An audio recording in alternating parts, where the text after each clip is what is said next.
Você quer arrebentar nas provas de português da Fundação Carlos Chagas? Então, se liga nas dicas de uma das melhores professoras de língua portuguesa desse país, professora Júnia Andrade. Com ela, você vai arrebentar nas provas da FCC. Se liga que a fera tá chegando. Olá, pessoal. Vamos então à nossa aula de... Eu preparei essa aula aqui para vocês, ó, interpretação para as provas da FCC. Essa aula foi muito bem mapeada. Eu fiz uma análise de quase 50 provas da Fundação Carlos Chagas, são as últimas 50 provas. É claro que eu não estou trabalhando nesse vídeo 50 provas, senão vocês ficariam aqui meses a fio comigo, né? Mas eu fiz algumas seleções interessantes, independente de concurso público. Se a prova de uma assembleia, se a prova da área fiscal, se a prova de tribunais, etc. A ideia foi mapear a interpretação da FCC para que vocês possam, na prova, me trazer um resultado positivo de aproveitamento aí de 90% a 100% da prova de língua portuguesa.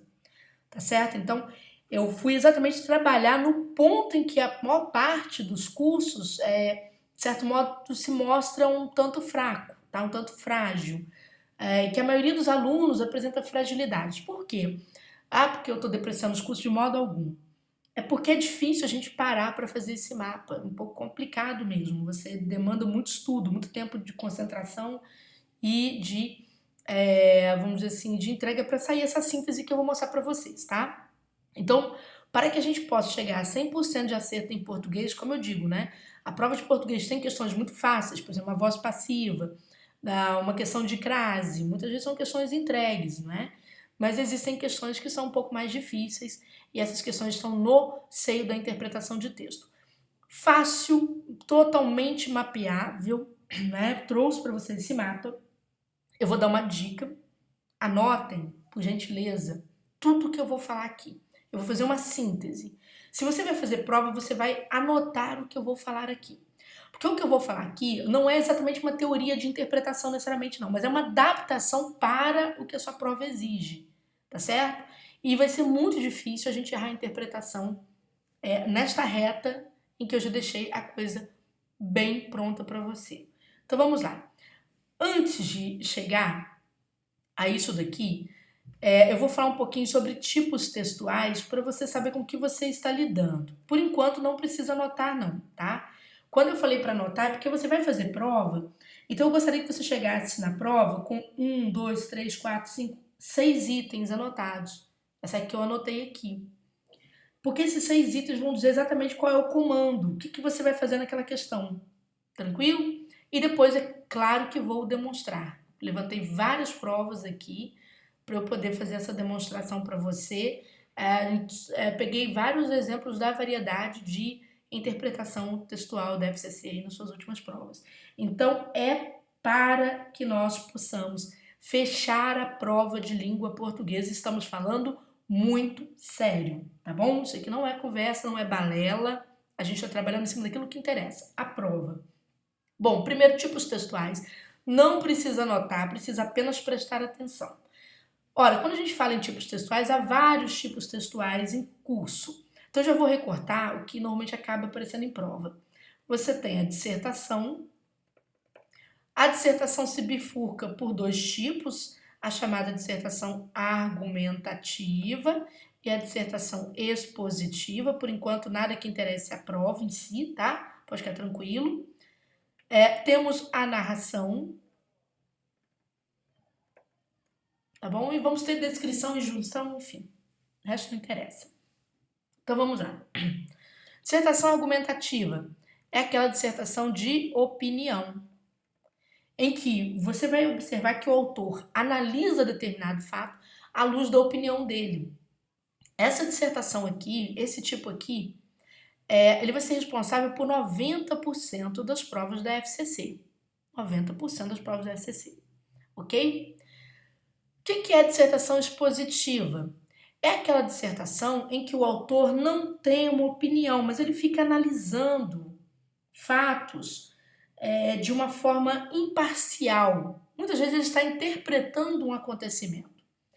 Eu vou citar uma situação. Você já passou por várias provas da FCC, você deve ter se deparado com isso. Por exemplo, quando a gente nota que o autor está falando de outro autor. Olha que interessante. Quantos textos da FCC a gente viu por aí em que o autor, por exemplo, vai falar de outro autor, por exemplo, um pensador. Ele fala, por exemplo, Schopenhauer. Então ele fala, olha, na teoria X de Schopenhauer, na teoria X de Nietzsche. Então ele vai interpretando, vai falando o que o autor quis dizer com isso, quis dizer com aquilo. É meio que uma dissertação expositiva. Ou seja, ela apenas visa passar informação. Aparece com menos frequência, eu diria assim, eu vou dizer que 85% para argumentativa, para eu ter um número para chutar. 5%, 10% para expositiva. E nós temos a narração. A narração geralmente é um relato. É alguma coisa que é contada para você. Pode ser em primeira pessoa, pode ser em terceira. Normalmente a gente acha em primeira. Acontece muito com as crônicas. Ó, isso aqui já é gênero, tá? Tipo é dissertação narração. Crônica é o que tem dentro... Perdão. Tipo é o que tem dentro dos gêneros. Por exemplo, quando o cara coloca lá crônicas, por exemplo, ele conta uma crônica do Rubem Braga, apresenta uma crônica do Rubem Braga. A Rubem Braga tem lá toda uma narrativa que ele pegou um carro e foi conversando com o motorista, era dia de nuvens negras no céu, e ele fala, não, mas se você olhar acima das nuvens, tem lua, e não sei o quê. E aí você vê que é uma coisa mais literária, tá certo? Então tem muito a ver com a narração. Às vezes aparece na FCC em texto em primeira pessoa, em que você vai vendo o autor falando de situações pelas quais ele passou. Como um autor foi na prova da DPE do Rio Grande do Sul, um autor contando quando ele vai, acho que é isso mesmo, quando ele vai jantar ou almoçar, as pessoas estão sempre tirando fotos dos pratos e ele prefere comer e tal. Aquilo ali é uma narração, praticamente, tá? Ele vai contando os episódios, acredito que seja, tá? Não lembro mais do texto, mas, salvo engano, seria uma narração. Tranquilo? Então, vamos lá. O que acontece? A partir dos tipos textuais, a gente consegue traçar um mapa do que acontece em cada caso. Eu vou começar pela dissertação argumentativa, que traz textos em que a gente vai notar opinião. Esses textos, né, a gente tem aparecido mais recentemente, por exemplo, entrevistas. Tem acho que a prova do TST, vem uma entrevista com o Leandro Carnal, então ali naquela entrevista, bem ou mal, é uma dissertação argumentativa porque o entrevistado ele está dando a opinião dele, entendeu? Mas não é só entrevista, eu quero dizer o seguinte, aparecem também entrevistas, como na narração, aparecem também crônicas, tá? Então só para você ir identificando assim, onde é que estão esses tipos, mais ou menos na sua cabeça. Daqui a pouco nós vamos ver isso aí se efetivando. Mas vamos à teoria e ao que devemos anotar. Então vamos lá. Dissertação argumentativa. É a interpretação da FCC, tá bom? Então vamos lá. O que nós temos? Na introdução do texto, a gente tem no primeiro plano a tese. Depois nós temos o desenvolvimento, em que nós vamos ter uma ampliação da tese. E temos a conclusão, que nós teremos uma síntese. Síntese das ideias do texto. E já que eu vou ter um resumo da síntese do texto, né, eu terei uma ratificação, uma confirmação da tese.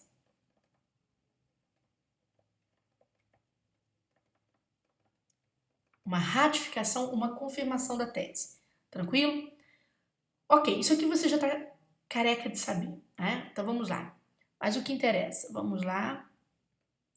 O que é a tese? Pergunta número 1, que a FCC faz logo depois de um texto, é a primeira pergunta. Pode ser número 1, pode ser número 9, se eu tiver 1 ou 2 textos, não interessa. A primeira pergunta normalmente se ocupa da tese. Onde você vai encontrar essa tese? Gente, a tese é a primeira afirmação do autor. Então, normalmente você pode encontrar no primeiro parágrafo, porque geralmente você não começa um assunto sem a pessoa saber do que você está falando, concorda? Você senta, por exemplo, numa mesa de bar com um amigo e você fala, rapaz, sabe o que me aconteceu ontem? Eu descobri uma traição. Então, o cara já sabe que aquele assunto vai ser, não é, durante aquela cerveja do bar ali e tal, aquele suco, aquele refrigerante, o assunto vai ser o quê? A traição. Ninguém começa um assunto por trás, entendeu? É um pouco complicado, assim, você não começa um assunto de baixo para cima, é um pouco mais complicado.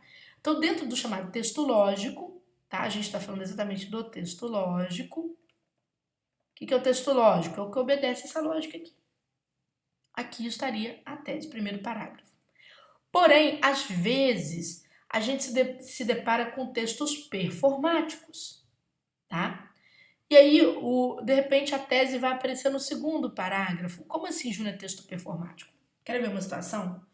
Se o autor começa o texto sem dar a opinião dele, ainda, ele começa com a opinião de terceiros, ele começa fazendo perguntas, ele ocupa o primeiro parágrafo, você ainda não sabe do que ele está falando, naturalmente você vai encontrar a tese no segundo. É a extensão, tá? E vai ser muito natural também que você encontre a tese no último parágrafo. Por quê? Porque esse aqui vai ratificar a tese, naturalmente tem vínculo com essa ideia inicial. Tranquilo? Então, a pergunta número 1, ela está ali, tá? Quando você estiver respondendo essa pergunta número 1, preste atenção nesta retinha que eu vou desenhar para você. Aqui existe um marco 0. E aqui existe a evolução do assunto. Evolução do assunto. Suponhamos que este seja o primeiro parágrafo e ali esteja a tese. Para você não errar o recorte, preste atenção com o chamado mecanismo de ordem. A nossa língua é ocidental, então ela começa da esquerda para a direita. Naturalmente, o que vem primeiro, se você tiver um elemento em primeiro e um elemento em segundo, o elemento primário, ele é o responsável pela tese. Como assim, Júnior? Quer ver? A gente vai até passar por essa prova, vou mostrar. Que está me vindo na cabeça exatamente ela. Houve um texto em que o autor quer falar da república em relação à monarquia. Então ele começa falando sobre a república. Ele fala, a república é uma forma de governo que se distingue da monarquia. Tá? Ele fala isso. Quando ele diz isso, aí você vai ver as opções de interpretação, ele vai falar várias vezes sobre república e sobre monarquia, e vai falar não só sobre monarquia e não só sobre república, tá bom? Ora, gente, qual é a tese? A tese, a cereja do bolo se chama república. A cereja do bolo, a cerejinha da tese, o suprassumo, a laranja que você espremeu, a tese é laranja, o suco é a cereja do bolo. Então, é república, que é o assunto, a opção que você precisa marcar, que vai trazer em primeiro lugar este assunto aqui, tá bom? Então, cuidado com isso, tá? Fique de olho aí no assunto república. Perdão, fique de olho no assunto primário. Porque não é porque ele falou de monarquia, né? E de república, que as duas fazem parte da tese. Você olha o que está em primeiro plano. Em primeiro plano está a república, então é ela que comanda. Entendeu que a tese tem tudo a ver com aquilo que é primário, tudo aquilo que está em primeiro lugar? Ótimo. Tranquilo, tudo bem até aí? Ok. Então, de olho nisso. Fique atento também para elementos delimitadores da tese. Né? Então, aqui, ó, vou chamar de mecanismo de ordem. Tá bom? Aqui é chamada ideia de ordem, tá? Que é o que a gente chama de recurso de progressão no texto. Portanto, isso aqui é uma teoria bem interessante, mecanismo de ordem, dita para você quem é que está em primeiro plano e quem é que domina a resposta. Temos também os mecanismos de delimitação. Você está diante de uma opção que você precisa procurar a tese, ou seja, localizar a cerejinha do bolo, a parte principal. Então, o que você olha? Por exemplo, houve um texto da FCC falando sobre museus. E o texto vai inteiro falando sobre museus. Porém, logo no primeiro parágrafo, se fala sobre museus contemporâneos, tá certo? Museus modernos. Isso estava no primeiro parágrafo. No correr do texto, ele vai falar sobre museus tradicionais, vai falar sobre museus não sei o quê, museus de arte, museus de história, não interessa. Piriri, parará. Qual é a cereja do bolo? Os museus modernos. Por quê? Porque esta característica apareceu primeiramente no espaço da tese, certo? Então, esse recurso de delimitação, ele não deixa você marcar, por exemplo, o assunto do texto é museus. Não, não é bem isso. O assunto do texto são museus modernos. Tranquilo? Por quê? Porque isso apareceu em primeiro plano. Tranquilo? Perfeito? Ótimo. Show. Depois nós temos, galera, né, tirando esses dois recursos são importantes para você achar a cerejinha do bolo, que é a parte central da tese, que vai te ajudar a andar rápido numa prova de português, isso é importante. Né? Vai te ajudar a sair de situações de cascata numa prova de português. Então, você já sabe que uma das questões se faz assim, uma ou duas, se tiver 2 textos, são 2 questões. Se executa dessa forma. Nós vamos falar sobre a ampliação da tese. O que acontece na ampliação da tese? Aqui, na ampliação da tese, você vai encontrar a defesa do autor. Ele vai defender o que ele quis dizer no início, de forma a ampliar este assunto, a te mostrar as várias vertentes por que percorre esse assunto. Então, essa defesa traz para nós as ideias do autor, tá certo? E ela, muitas vezes, se apoia, não é uma necessidade, não é uma obrigação, mas ela está apoiada em estratégias argumentativas. Estratégias argumentativas. Essas estratégias argumentativas são mecanismos de prova, de comprovação. E como que esses mecanismos de comprovação acontecem? Ora, por meio de testemunhos ou argumentos de autoridade, que vão fundamentar para você a tese, por meio de dados estatísticos, tá? Que a gente chama de prova concreta, por meio de exemplos, por meio de comparações, tá bom? Então, você vai encontrar o autor, por exemplo, comparando a taxa de desemprego no Brasil com a taxa de desemprego na Espanha. Então, aquela forma de comparar é não só uma ampliação das ideias iniciais, mas como também uma estratégia argumentativa de convencimento, de tentar te convencer. Tá claro? Tudo bem? Bom, quando que a banca vai me exigir a ida ao desenvolvimento? Gente, as questões em que a banca conduz você ao desenvolvimento são questões fáceis. Elas são bem fáceis. Elas não fazem diferença entre você e o outro concorrente. Elas só dão trabalho, você tem que ficar procurando informação. Mas elas são muito pontuais no texto, tá certo? A questão considerada mais difícil é a introdutória, que abre a prova te exigindo que você se posicione em relação à localização da tese. Muita gente passa aperto aqui nessa questão, que a gente pode chamar de difícil, para vocês não vai ser mais depois dessa aula, né? Eu tenho certeza de que não. Tenho absoluta convicção de que não, tá? Depois vocês me dêem um feedback, ó, vou até deixar aqui para vocês, ó. O 32, meu Deus, 98886 7661. Não é para você me ligar, não, porque a gente não tem como atender, né? O professor vive em estúdio. É para você mandar um app, tá? Ó, Júnior, eu gostei, funcionou. A minha prova foi muito bacana, tá? Então você me mande um app para eu ter noção das coisas. Eu quero saber se esta aula é a primeira vez que eu faço aula nestes moldes, é por isso que eu estou consultando, tá bom? Apesar de 20 anos de experiência, gente, mas eu faço nesses moldes assim, bem postulado mesmo. Já fiz pro CESP, para FCC não. Então, você vai trabalhar desta forma. Eu tenho muita convicção de que vai dar certo. Então, atenção. A tese, já fiz para FGV também, tá? O retorno foi excelente. Olha que foi para FGV. Então, vamos lá. A tese é a chamada questão difícil para concorrência. Para você, não. Porque você vai aprender de uma vez por todas a localizar essa encrenca aqui, tá? Então, lembre-se. Mecanismos de ordem, mecanismos de delimitação e cereja do bolo.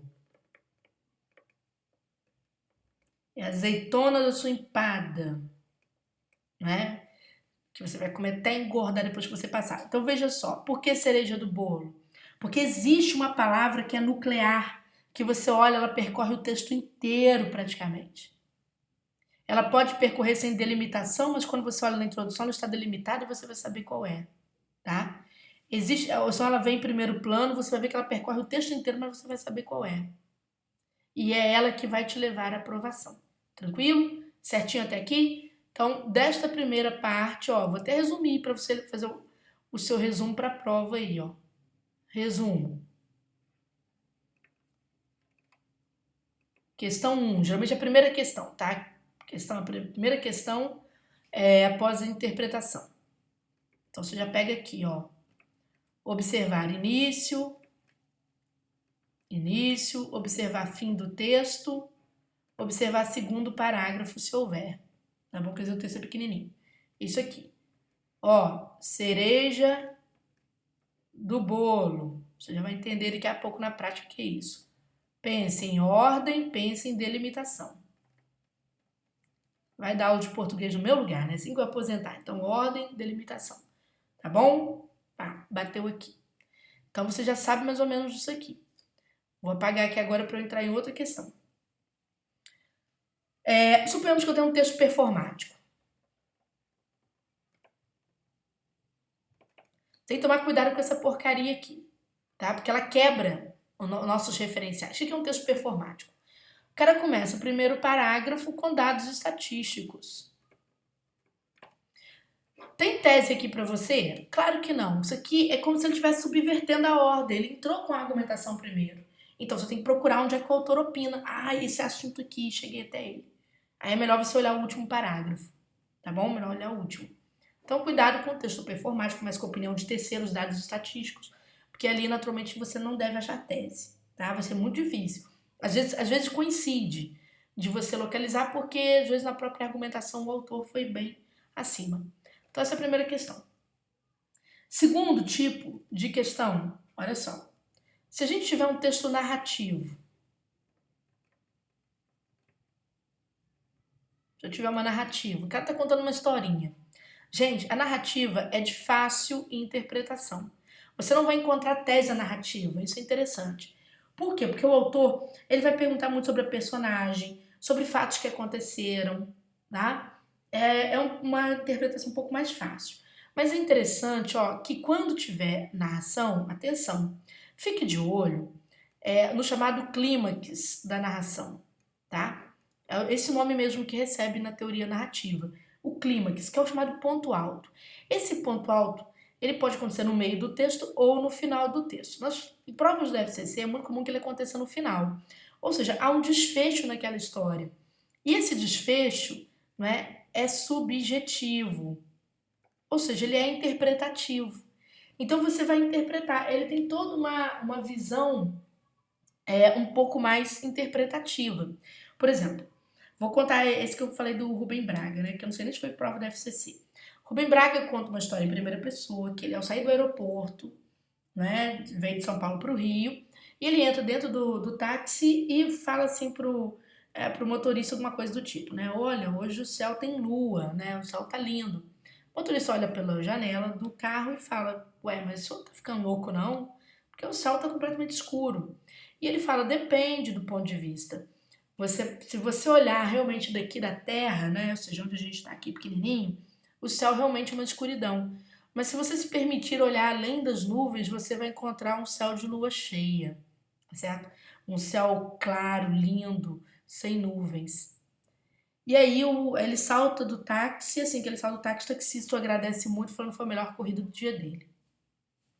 Cara, esse final naturalmente serve à interpretação de texto. Por quê?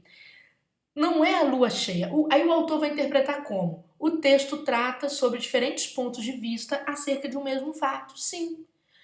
Você tem o céu. Se você olha de baixo, realmente ele está escuro. Se você olha de cima, ele está claro. Aquilo ali foi apenas simbólico naquela narrativa. Entendeu o que eu quis dizer para você? Foi apenas simbólico, né? E aí o professor que formulou a questão, ele não vai falar sobre o que o motorista disse para o narrador. Não, ele não vai falar isso, ele vai falar O texto trata de quê? Letra A, né? Diferentes pontos de vista acerca de um mesmo objeto, diferentes perfis. Entendeu esse perfil subjetivo? Então, esse final subjetivo você vai interpretar, entendeu? Não é difícil não, tá? Não é difícil não.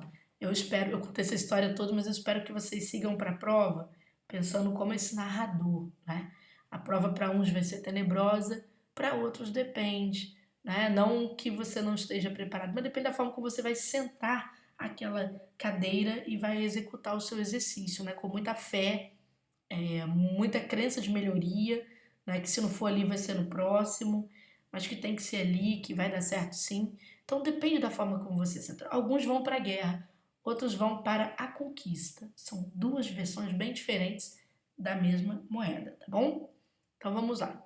Continuando, saindo aqui da narrativa, então já acabei de falar dessa parte. Só para você lembrar que existe esse tipo de texto que não dá para fazer procurando tese, tá bom? Então a narrativa é aquele relato, é uma historinha. Vou colocar aqui, ó, historinha, para você saber do que se trata. Vamos lá. Questões de interpretação. Exercício da FCC. FCC tem muito exercício de frase solta.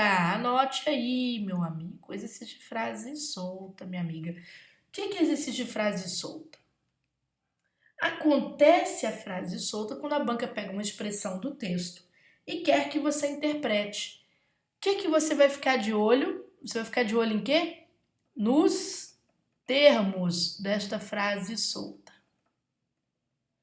Porque vai haver um termo aqui, tá certo? No enunciado que vai se ligar com o termo das opções. Certo? Termo do enunciado, termo da opção correta, não é? Então, quando tiver frase solta, marque aí, ó, de termo a termo.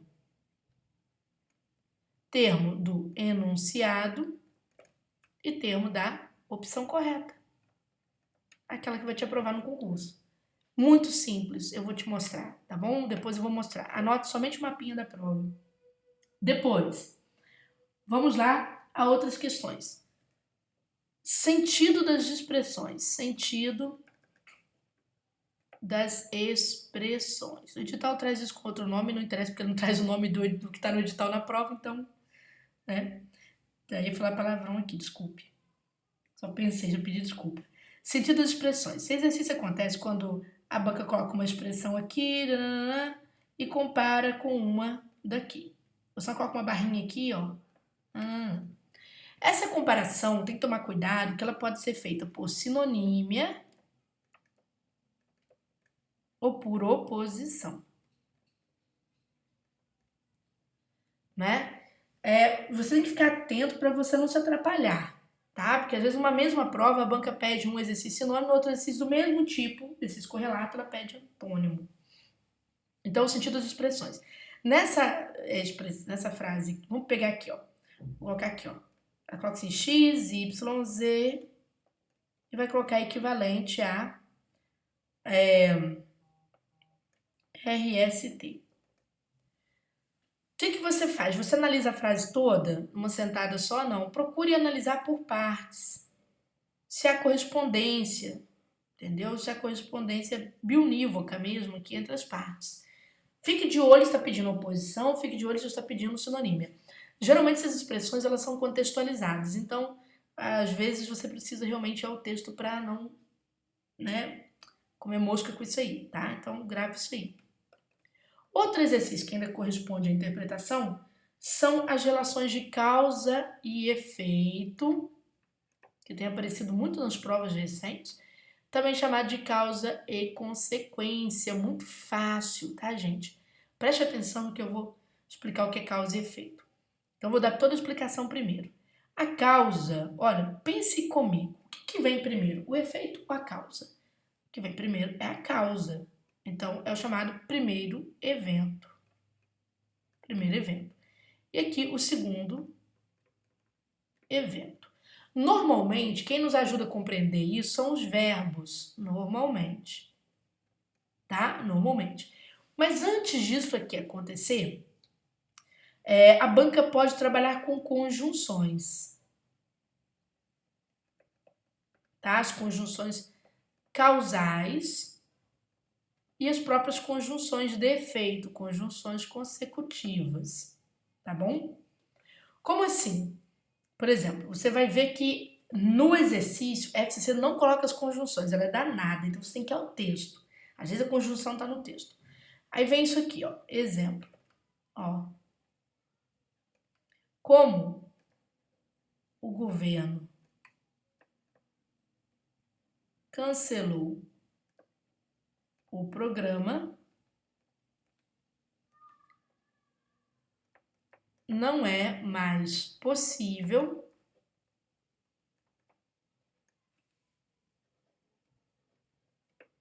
pegar medicamentos, né? Na verdade é isso, nas farmácias.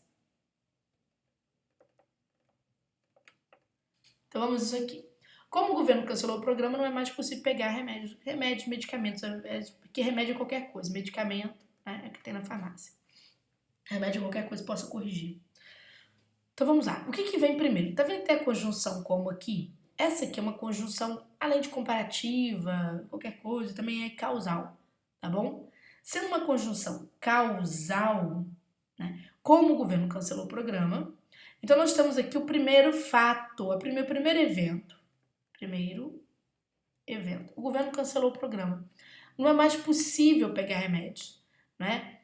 Então aqui vem a segunda parte, chamada segundo evento. Então, esta frase, na ordem que se encontra, havendo o primeiro evento e o segundo evento nesta ordem, ela está em relação de causa e efeito. Causa e efeito. Então, só você correlacionar. Primeiro evento, tá aqui, então causa, segundo evento, efeito. É isso, tá? Eu vou mostrar para você quando há inversão, ó. Quer ver? Ó, você está numa segunda situação aqui. Não haverá prova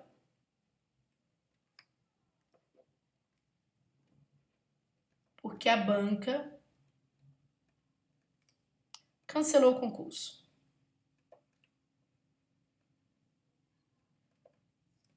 Não haverá prova porque a banca cancelou o concurso. Eu sei que tem uma conjunção aqui, mas para você não se atrapalhar, foque os verbos, tá? Não é foque nos verbos, não, é foque os verbos. Verbo focar é transitivo direto. Então vamos lá. Não haverá prova porque a banca cancelou o concurso. O que acontece? O que vem primeiro? Não haver prova ou cancelar o concurso? Qual que é o primeiro evento? Bom, a primeira atitude é esse aqui. Segundo evento é isso aqui. Como é que você correlaciona? Primeiro evento, causa. Só primeiro, causa. Segundo, efeito ou consequência, que é a mesma expressão. Então, esta sentença está em relação de causa e efeito? Não nesta ordem. Ela está numa relação de efeito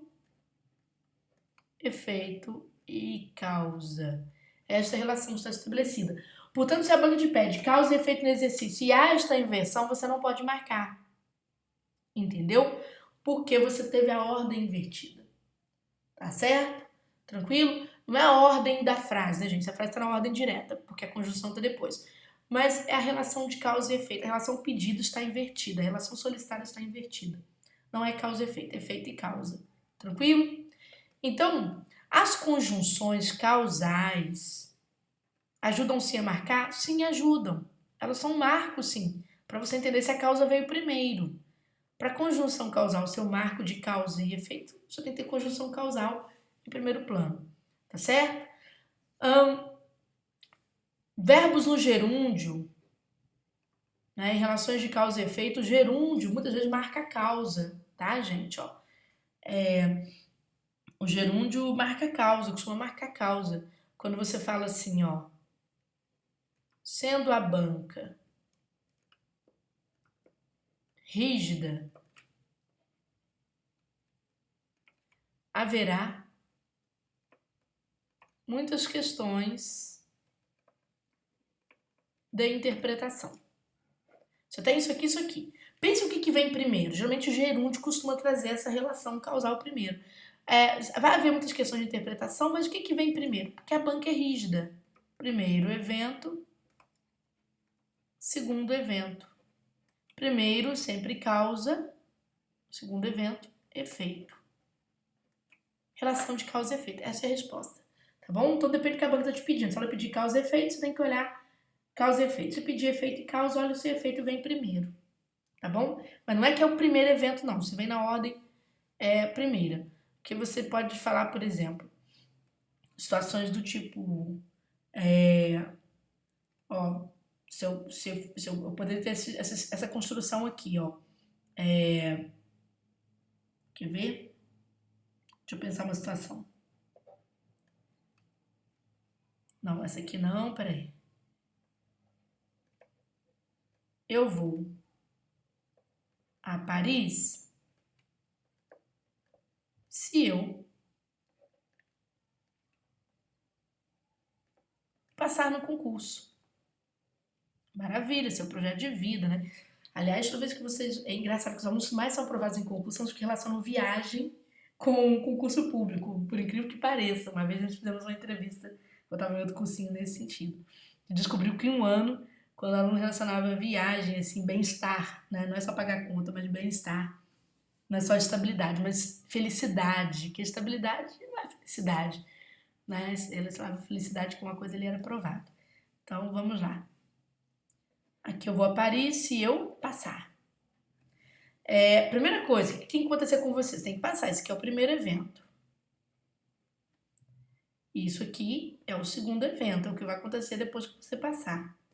Primeiro é sempre causa. Segundo é sempre efeito.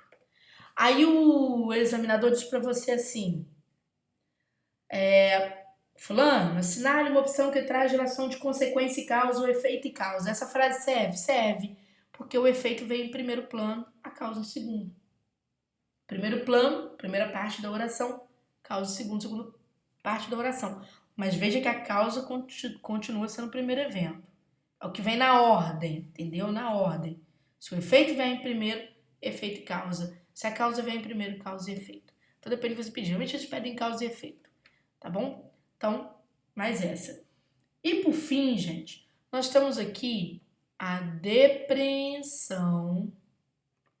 e a inferência. Vez ou outra, provas de nível superior principalmente, é muito comum o examinador falar assim para você: depreende-se do texto, infere-se do texto. Aí tá. Geralmente vocês vão achar uma interpretação bem no texto mesmo, tá? Bem no texto mesmo. Mas às vezes vocês vão ver o examinador interpretando o texto, certo?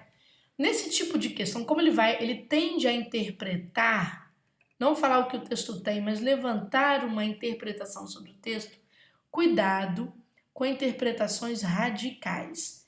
Evitem expressões radicais. Como assim expressões radicais? Já que o autor está interpretando, ele não tem autorização para fazer, vamos dizer assim, afirmações muito categóricas, porque o texto não é dele, então ele está criando possibilidades em torno do texto. Aí é normal que ele fale assim, letra A. A concepção, por exemplo, do sonho nunca é algo ao alcance de pessoas que não projetaram isso em sua vida. Tá vendo? Esse nunca, né? Em hipótese alguma. Então, nesse tipo de questão, a gente evita expressões radicais, porque a tendência é você marcar opções mais maleáveis. É claro que você tem que ler o texto nessa hora, etc. Tá bom? Bom, vamos lá então fechar tudo que a gente falou aqui. Ó, vamos lá. Está diante de uma dissertação argumentativa? Estou. Então, preste atenção. Ó. Primeira questão. Primeiro parágrafo ou segundo parágrafo, acontece bastante, ou o último. Para você matar o quê? A tese. Que é a primeira pergunta de abertura, pergunta sobre o que informa o texto, né? Então, essa é a dica. Frase solta, ó. Ligar termo a termo, ok? Na narração, se o texto for uma narração, for uma historinha, o texto vai ser uma historinha, né? O que você tem que ficar atento aqui na historinha? Ó, final subjetivo. Interpretar isso aqui. Né? Se o exercício for de depreensão ou inferência, falou isso aqui, depreensão / inferência. Fugir de radicalismos, a menos que ele esteja no texto, mas é muito difícil. Tá bom? Causa e efeito. Primeiro evento, segundo evento. Tá bom? Na dissertação argumentativa, não se esqueça da cereja do bolo. Cereja do bolo, mecanismo de ordem, né? Ou de delimitação, se houver necessidade de puxar isso aqui. Fechou? Fechou isso aqui? Perfeito. Aprovado. Vamos para os exercícios para a gente poder confirmar a nossa aprovação? Perfeito. Então, próximo bloco, saímos da teoria de interpretação, né? Aí, dentro do âmbito FCC, e vamos entrar, de fato, em exercício, ok?